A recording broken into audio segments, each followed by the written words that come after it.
It's Harsanyi time, everybody. Our buddy David Harsanyi in the mix once again to tell us about everything that's going on right now and also going to make all the right predictions for next week's enormously important election. He's a senior writer at National Review. If you want to read his stuff there, which you should, go to nationalreview.com. Mr. David, good to have you back, sir. Always a pleasure to be here, Buck. So Always. we often on the right, those of us in conservative media, talk about media bias. It's kind of the way that things are because we are outnumbered really 10 to 1 or something close to that by people on the other side of the political spectrum.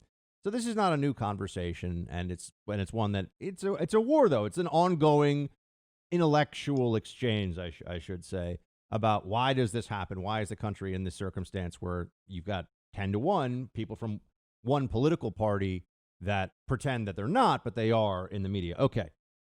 Is this actually, and I really mean this, what we've seen from the suppression of the New York Post story to today and the way they've ignored the Hunter Biden stuff, and also yesterday, CNN, MSNBC, no stories at all on 33.1% GDP growth in the third quarter, just ignoring it like it didn't even happen. Is this the most egregious it's ever been, or is it just like because we're in an election we feel that way?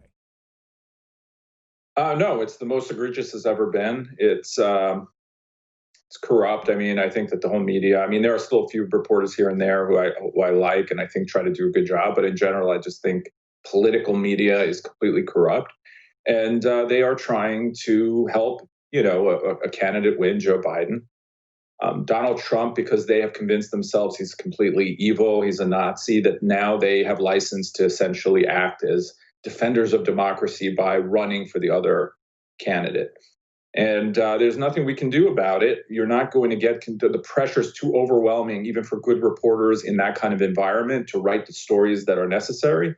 We always blame the reporters, but it's also about the editors and the lack of oversight in what they do and the lack of professionalism. And it's just finished. So you have to build up your own organizations and start doing your own reporting, even though it's really hard to do that. It's very expensive to do that. There is no other way for Republicans or conservatives to really get their message out. Right, and you've led into exactly what I wanted to ask you about next, which is this something that now people recognize is irreparable, and therefore is there a willingness to understand the only way to really handle this? And we could talk about pulling Section 230 all day, and from the tech companies. I don't think that's the panacea that a lot of people believe that it is. I think that will lead to a lot of problems on its own, too. Maybe on balance, it's the way to go, but it's definitely not going to – it's not like all of a sudden Twitter is not going to be run by a bunch of woke 25-year-olds. I mean, one thing, I remember, David, at a media company I worked with at one point, I will not out that media company by name. It's not the one I work for now, I will say that. The actual owner and I were talking at one point, and he was expressing his concern about 23, 24-year-old employees who are super woke, effectively staging a walkout and a coup and trashing what had been built by the owner over many, many years. I don't think people understand that's actually the dynamic that's playing out in a lot of these institutions, including legacy media institutions now. Yeah, I mean, this is a bigger and deeper discussion, but and I'm going to sound like an old man now, but in the old days when I started out, I started at the Associated Press working overnight, writing headlines and cut lines, right? No one gave me like a column when I was 22 years old to start, spouting off on stuff. You have a lot of young people, I think, who haven't actually reported on a story or haven't gone through the steps to build up the confidence and the writing technique and the confidence in the sense that you can't be bullied. You can't, it's easy to create an echo chamber, as Ben Rhodes did, because when you have people who aren't that educated on a topic or haven't been out there or are easily cowed. So there are a lot of problems with all of that. It's not like everyone is a communist who works there, even though what you're saying about woke people seems to be true in many legacy media places. But you also have just people aren't confident enough to have good opinions and to fight back or to be contrarian or to be independent. And that's also a problem. Now, David, you, I'm sure, know about the Glenn Greenwald walkout. And, Glenn Greenwald, I will say this, he's an interesting character. And he does stick to his guns on things when he's taking incoming, and I respect that. I think he's almost like comically wrong on a number of things, but that's okay. He would feel the same way, I'm sure, about pretty much everything that I say. I think he has very poor judgment. And what's interesting to me is on the right, we have this impulse to say, oh, well, look how we have, finally someone who's brave enough to speak out against, what's going on at a left-wing publication. But I just feel like this is what the left is now. And so anybody who turns around and says, wait a second, you're going to censor me? Yeah. That's what the left is. The belief that the left is where journalism and speaking truth to power really happens is a fantasy. So it's very hard for me to feel a whole lot of sympathy. I mean, look, I feel human sympathy for anyone who loses their job. But Glenn's a millionaire. He's fine. But anybody with sympathy, I feel like this is who you guys are now. So, yeah, of course they're going to censor you because that's what the left is. Well, yeah, I mean, the journalists out there, media reporters at CNN, let's just say, are the leading proponents of censorship right now in American life. The journalism professors out there are the leading proponents of censorship in American life. These are the people who want to censor views they disagree with or that they find, ugly. And that is an incredible turnaround from what it used to be. So, yeah, I mean, that's right. I mean, Glenn Greenwald, who I obviously disagree with on almost everything, I still respect him. I mean, it's if you stand by your principles, it's something to respect. I mean, and what I like about him, other than, the specifics about what he says, is that he's willing to challenge his own side and, yes. And he's willing to take positions that will make him unpopular. So that's, yeah, but I mean, listen, you're right. He's probably has a lot of money and it's not as big a deal for him, which comes back to what I was saying before.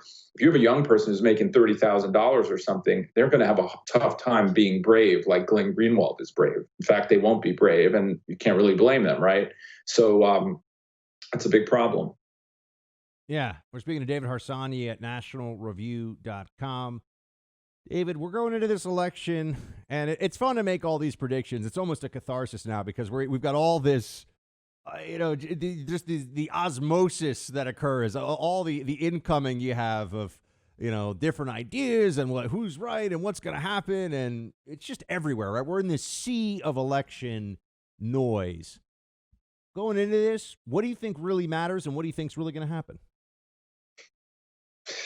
I just want to say through the years, I've pretty much been right on every presidential election, except last time I was very wrong. So I'm gun shy on even not making predictions, which I typically wouldn't do, but even saying what I think might happen. Because let me be honest with you. I read a story about how Biden's going to have a landslide. I'm like, yeah, that seems like it could definitely happen. Then I read about how Trump's going to win. I'm like, plausible. I could see the whole range of outcomes happening and all of that. But I will say that there are a lot of things that don't make sense to me when I look at the polls, especially national polls, and I look anecdotally, admittedly, at to what's going on outside in America and how excited people are and the enthusiasm for Donald Trump, even in places like the suburbs of Maryland where I live, and the lack of excitement over Joe Biden. So I don't know, maybe there's a big silent majority out there who's going to vote for Biden. But I could easily see Trump. I mean, I should say, I wouldn't be surprised if Trump wins Arizona and Pennsylvania, and that's the election. I mean, I think Pennsylvania, obviously, I'm not saying anything, really surprising here. I think whoever wins Pennsylvania is going to win the election. And when I look at the polls and I look at the spreads, I think that can happen. But because of coronavirus and because of everything that's going on and because of what the media is doing right now, I don't trust pollsters that much either. I don't know. Well, this is what I was going to, I want to ask you. I want to drill. That was what I was going to ask you. David, I swear I didn't give him the questions beforehand, folks. But what I was going to say is, given what we've seen from the media, where their credibility, it's a joke, right? I mean, CNN, Fake Tapper, Stelter, Le Monde, the whole crew, it's preposterous. So they're not journalists. They should be, I really believe, that in an honest world, they would just be getting checks from the Biden campaign at this point. I think that would be fair. And that would be more honest. And we're told that fact checkers in these fact checking organizations, they're neutral arbiters. And then we just see fact check after fact check. That's laughable. It'll be, mostly true. Yes, Joe Biden did say he wanted to ban fracking, but, Trump is orange man bad. And it's like, well, what is that? It has nothing to do with, like, they're laughable. Why do we think that polling companies, I know they can't be wrong by that much, because then that undermines, the same way that, CNN can't say that, China invaded New York City yesterday, right? Like, there are some limitations on what even a propaganda outfit can do. But why do we think the same pressures that exist for fact checkers and for journalists don't exist for polling companies at some level on this one issue at this time of the Joe Biden election? Well, my friend Molly Hemingway was saying this yesterday. I think she's right that you'll see every presidential election right before, the last polls, everything will tighten so that they can be within the plausible, spread of saying that, well, we were pretty close.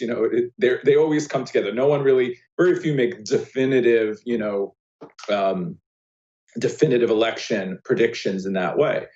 I don't know. I guess because pollsters who are right, I don't know, actually. I think pollsters who are right are respected and will be listened to and probably make more money, right, in the end. But even as I say that, I'm thinking to myself, most people just want pollsters who tell them what they want to hear.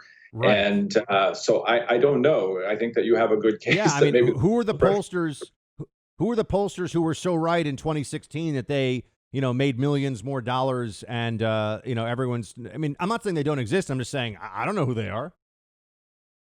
Yeah, I mean, I feel like I could guess just as well as most pollsters. I mean, I would say, Trump's going to win Texas, right? I'll put that in the red. I don't really even need to call anyone, but then I wonder, do I know that because of pollsters or do I know that because of history? I find polling interesting because it tells me about trends. I look at a trajectory, right, of how the line moves. I think that is kind of interesting. But even that, when you look at the Pennsylvania polls from 2016, the trajectory is going up for Hillary the whole time. And like 2 weeks before, it just slams down. And you're seeing the same thing in Arizona right now with Biden. So why am I watching polls for months and months after end if really only the last week of polling matters at all? I don't know. I saw a story in Politico that, that Democrats are kind of nervous right now because turnout's not very high in Miami and places like that. I see Biden going to Michigan, Minnesota, and Wisconsin the last week before an election where he's been in, hiding for most of the time. I don't know. Maybe it means nothing, but it doesn't, to me, that doesn't intimate that they think they're going to be blowing anyone out. All right, David, for the record, and we promise if you're wrong, we'll pretend this conversation didn't happen, although hundreds of thousands of people across America are going to hear it. Who's going to win? No, man. I'm not going to do it. Come on, Harsanyi. Pull the trigger. Who do you think is going to? I'll say this. I'm probably going to be completely wrong, but I'm more bullish on the Senate for Republicans for some reason. I feel like they are going to pull it out in Iowa, and they will pull it out in North Carolina. And I think I see like a 51 seat majority for Republicans probably. But with the presidency, I'm not sure. I think I don't know. How about you? All right. He's officially, I don't know on this one. Did you make a prediction? Oh, I've said it's going to be Trump, man. It's Trump. Trump's going to win this thing. Easily? Or I'm a believer. I'm a Trump lever. All right. David Harsanyi, everybody. Dave, we'll have you back when we see what the final tally is here. Go check out his latest at nationalreview.com. David, have a great weekend.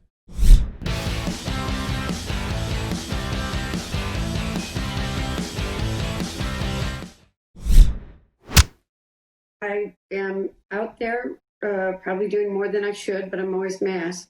And yesterday I had some of the auto workers who I thought were going to go back to Joe Biden were very clear with me last night. They were voting for President Trump. And I think what we're seeing now is that on the ground, people have to turn out their votes. As you noted, President Trump's coming back on Friday. My grapevine tells me he'll probably be back again before Election Day. Democrat Debbie Dingell there. I had some auto workers I thought were going to go for Biden, told me they were going to vote for Trump last night. Yeah.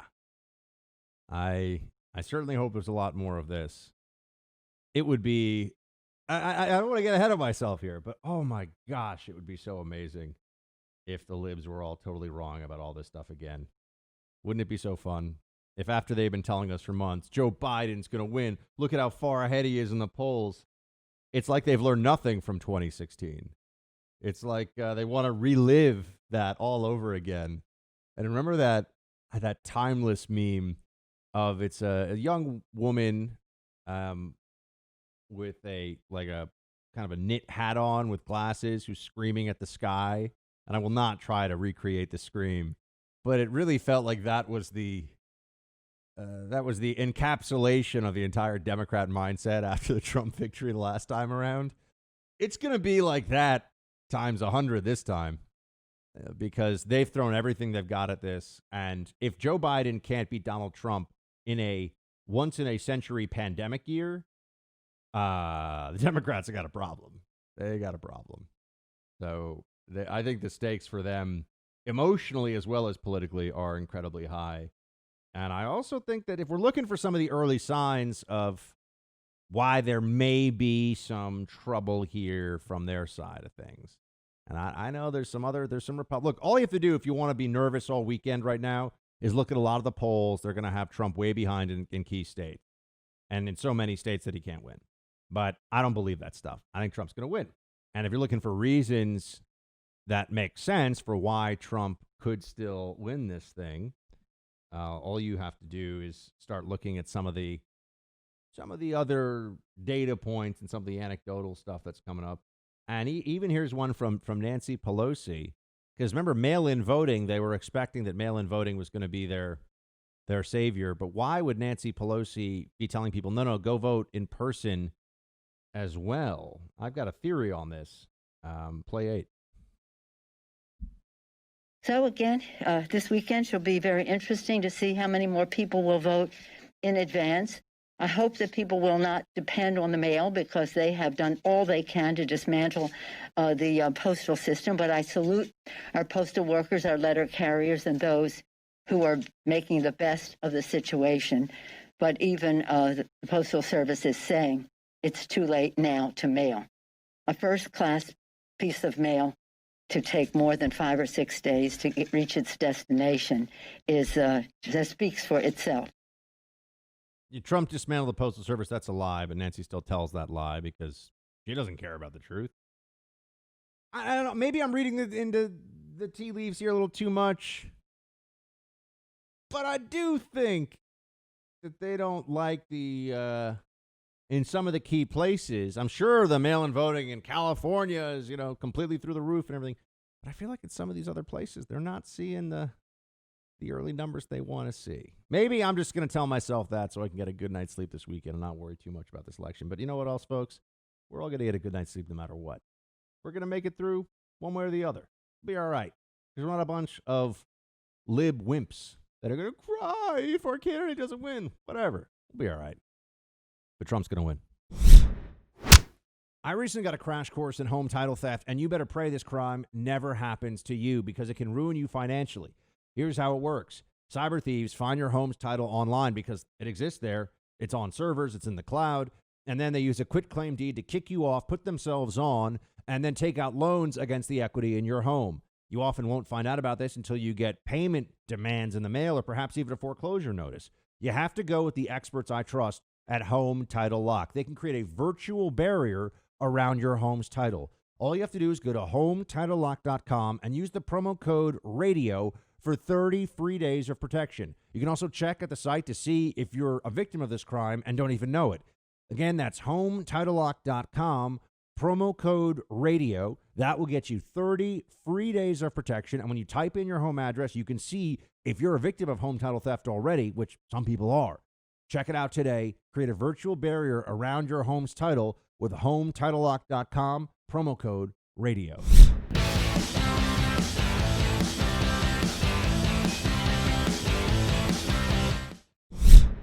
Time for roll call. Facebook.com/Buck Sexton if you want to send us your roll call thoughts, or teambuck@iheartmedia.com if you'd like to email them. On the gram, the Instagram, that is. You should be, first of all, following me, Buck Sexton, please. And if not for my political wit and wisdom, then for the Tallulah photos, the just proliferation of Tallulah photos, because she's such a cute little French bulldog. And yes, let's get to a roll call here in a moment. But I always like to check in on the man behind the scenes. You know, the man behind the guy making the things happen. Producer Mark. Sir, what's going on with the weekend? Anything exciting for you and Mrs. Mark? Just kind of resting and approaching the week ahead. You're aware that next week is going to be like, faster, Producer Mark, faster, more. I'm aware. That's why I'm just going to have a restful weekend, watch some football. That's it. What's the like? You have time to plan it out, and you can have, let's say, do takeout any food. What is that when you're like, I'm going all in and I'm gonna just tear it up with takeout? Like I don't care about anything other than the maximum indulgence. What's your go-to? You'll probably be surprised by this, but I love Greek takeout. Can't replicate it at home very well. I absolutely love it. You know, I lived Always in have. Greece for about 6 or 8 weeks, long time ago when I was in college over the summer, and I pretty much lived on. I really didn't have any money at the time, and I pretty much lived on gyros, which people refer to here as gyros, Yeah. but in Greece they call them gyros. It's like warm, delicious bread, which I used to be able to eat, of course, wrapped with like these sliced meat from, I don't even know what you call it, like the sliced meat from the big spinning meat cone. You know what I mean? It's usually lamb. Yeah, no, but I know. I mean that. I mean what? I mean what the Greek word for it is. It's shawarma is what you call it in Arabic and like Lebanese and Near Eastern cuisine. But this is what happens. We finish the show and then I'm hungry, and then they would take French fries, a little bit of tomato and lettuce shredded, and then French fries stuffed in to this like hot bun they put it in, and then they put a big thing of Greek yogurt, like a big just dollop of Greek yogurt on it. Tzatziki sauce. Yeah, that's tzatziki sauce, and it's so good. It is so good. I can tell you, it's like, woo! It's a great regional cuisine sandwich. I'm actually thinking of Greek food. Is that your go-to? Yes, that would be that and some lemon potatoes or some rice, pita bread. I go for souvlaki with chunks. Oof. Yeah, Oof. love it. All right. Well, hopefully you'll get some of that this weekend, buddy. You got to stock up because I hope so. next week you're going to be stuffing a Hot Pocket in your mouth while I'm saying, Mark, it's coming down to 2 states. So get ready for it. I'm very excited. Very exciting stuff. Facebook.com/Buck Sexton for a roll call. First up here. And Matt.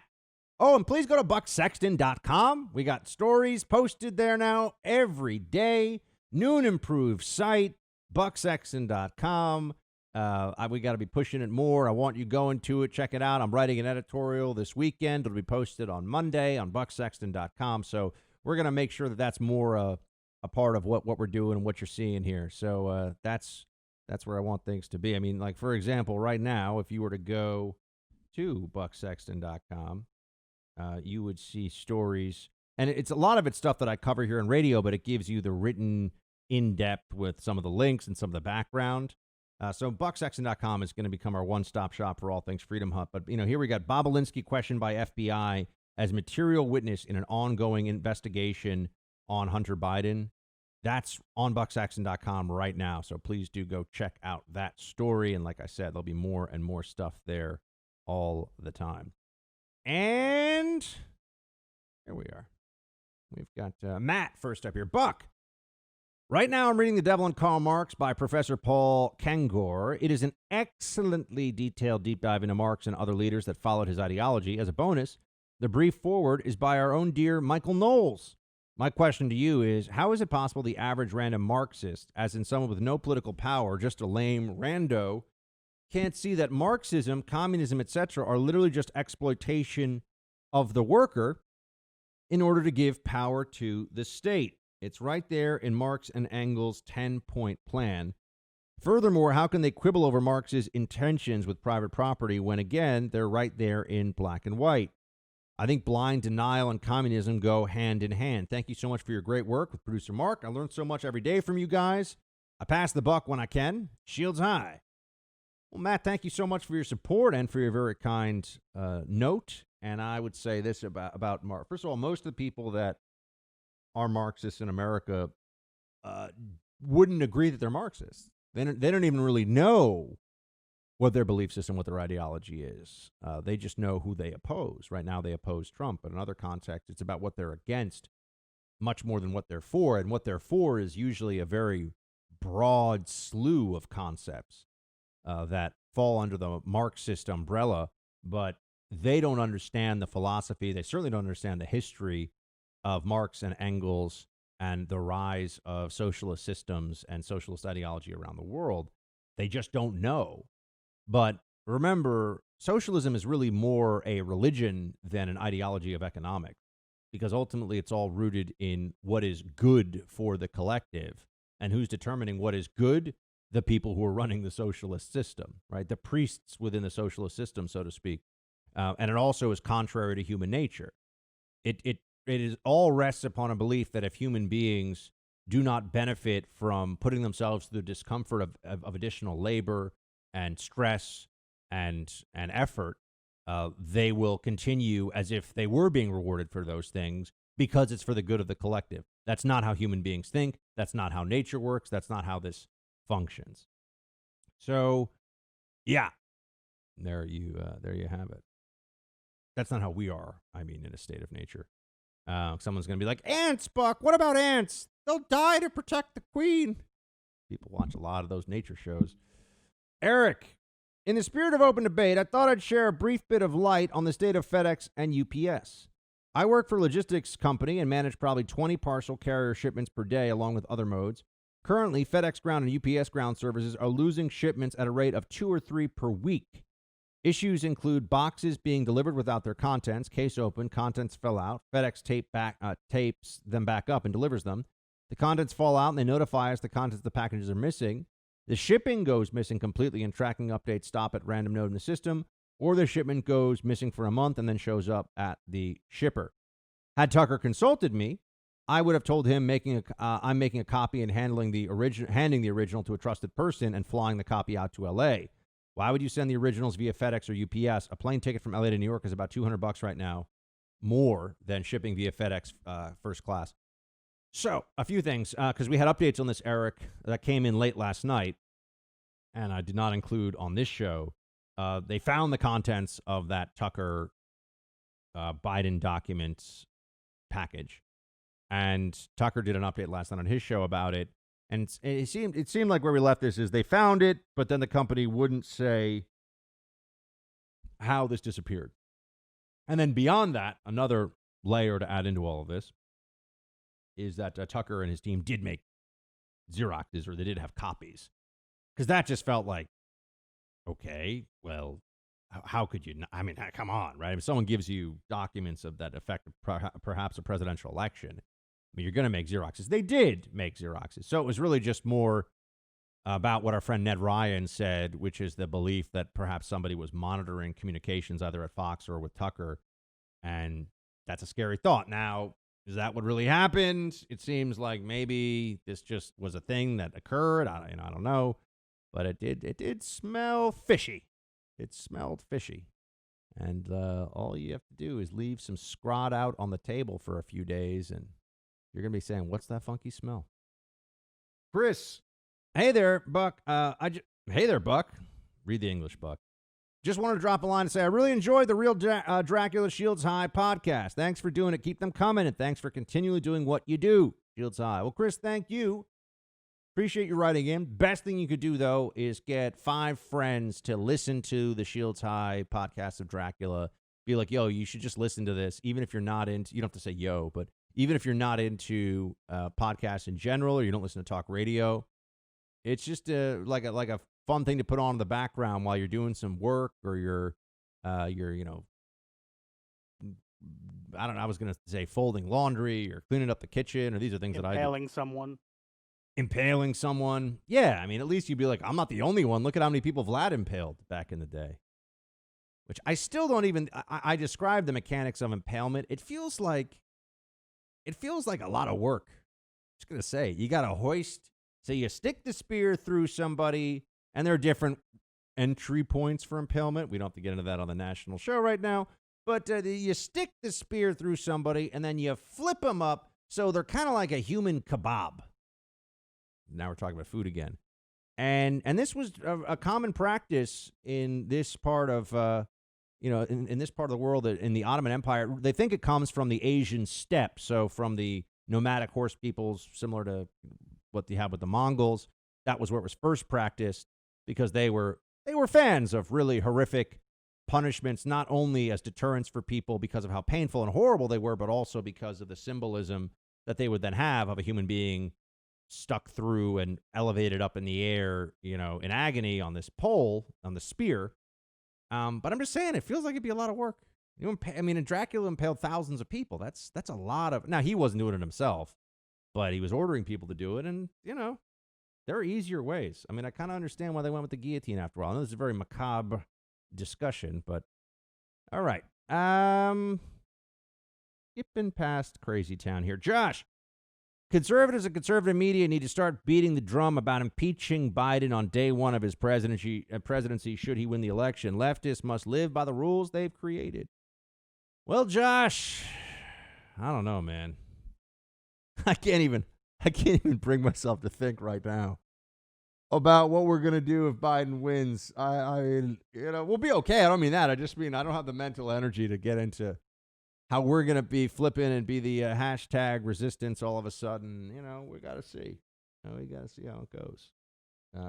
But yeah, impeaching Biden, I don't know. Do we want to what does that really accomplish? We're not going to remove him from office. We're going to try to use their tactics against them. Well, to what end? And we don't want to just be no better than them. So that's always a consideration, I think, with all of this too. Anyway, Josh. Right? Oh, no, that was Josh. Glenn, hey, Buck, I'm from Massachusetts, and I always vote in person on Election Day. This year, I had no choice but to vote early.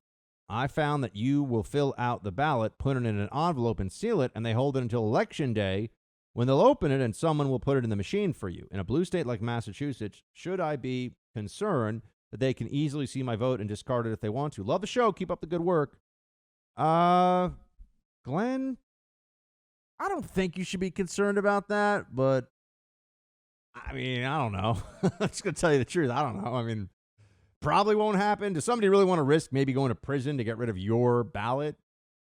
Now, the answer is not nobody would ever do that, but I think very, very few people would do that. Even some pretty crazy Democrats would realize that's just not especially in Massachusetts, my friend. Remember, it's Massachusetts. It's going blue. I hate to be the bearer of bad news here, but Massachusetts is going blue. And there's so much of it. Like, Massachusetts is another of these places. There's so much about it I love. And then there's its politics. And I just want to have a sit down with everybody in Massachusetts and be like, why are you driving your car to vote for Democrats? Not good. Not good.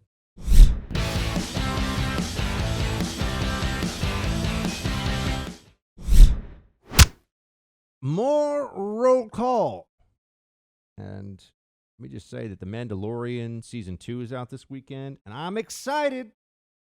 I'm going to be watching that. So good. So good. And I like my show, Barbarian. It's a German show about the barbarians who are German, believe it or not. So like, oh, excuse me, ancient Rome, why are you showing up here and trying to cut off all of our heads unless we do all these things for you? We don't like this. And then you'll have to realize that it's all with the subtitles. So they're yelling at each other in the German, like, schnell, blah, blah, all this stuff. And you're like, oh, that's so much more believable that the German barbarians actually speak in the German back in the 1st century BC or AD or whenever this is. So, yeah, there you go. All right. Those are my two shows for the weekend, Barbarians and Mandalorian Season 2. I'm really hoping they don't. Mandalorian Season 1 was so good that there's a part of me that worries that it'll be kind of like True Detective, which was amazing in Season 1. And in Season 2, it was like they were just sticking a red hot poker in the center of my brain. It was so bad. So we'll see. Peter's up here. He says, Buck, Mark deserves a pay raise. Thank you both for producing the most intelligent podcast in Downloadium, most entertaining and intelligent. Love your impersonations. Your Cuomo is over the top. You need to roll out some extra Hillary before Halloween. Trick or treat! As an aside from the documentary, The Boy in the Plastic Bubble, check that one out. It's about a young boy in the 1970s who was diagnosed with a rare immune disorder. He spent his entire life within the confines of a pressure-sealed plastic enclosure cut off from direct contact with other humans.